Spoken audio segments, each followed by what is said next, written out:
Hello all, I want to take a look at Matthew chapter 24 and verse 3 to determine whether Jesus comes back pre-trib, mid-trib, or post-trib.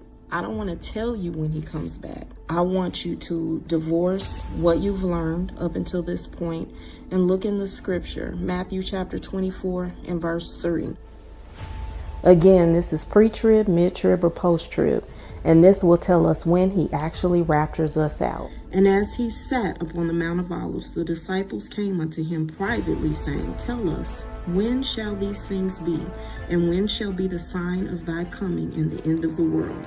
So this is where it begins. And they're asking him when the end of the world will be. And so he begins with, Take heed that no man deceive you. For many shall come in my name, saying, I am Christ, and shall deceive many. So we've kind of seen that over the years where there's been many people that have come to say that they are Christ. And then he says next, And ye shall hear of wars and rumors of wars.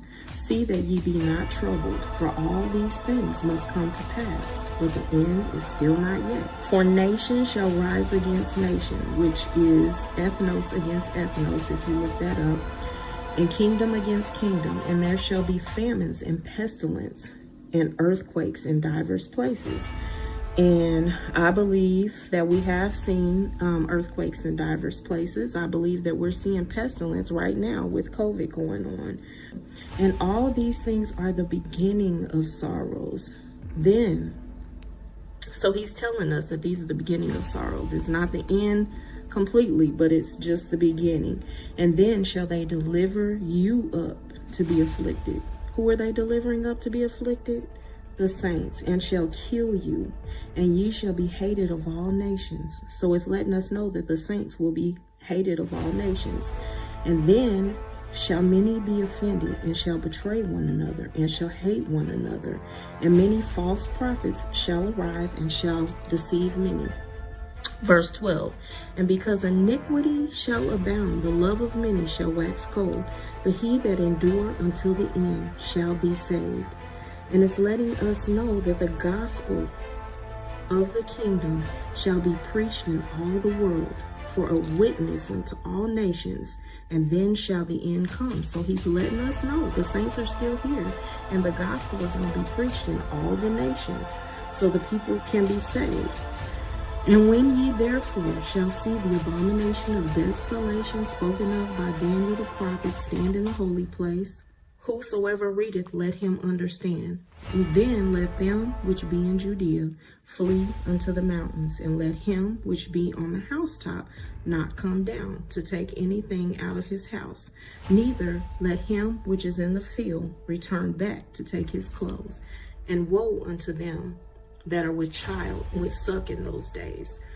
But pray ye that your flight be not in the winter or on the Sabbath day. Who is he telling to pray that their flight be not in the winter or on the Sabbath day? He's telling the saints of God, because they're still here.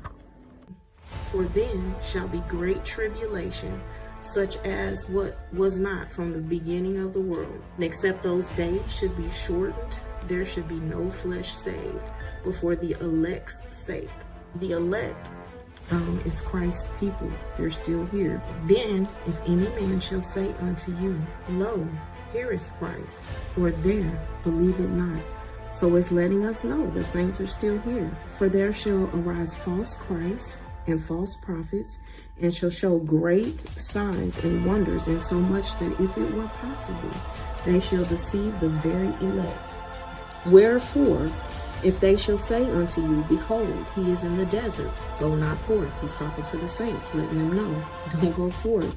Behold, he is in the secret chambers, believe it not. For as the lightning cometh out of the east and shineth even unto the west, so shall also the coming of the Son of Man be.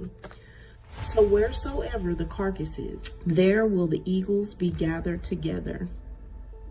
And immediately after the tribulation, so the saints went through the tribulation, and he's saying immediately after the tribulation of those days shall the sun be darkened, and the moon shall not give her light, and the stars shall fall from heaven, and the powers of the heavens shall be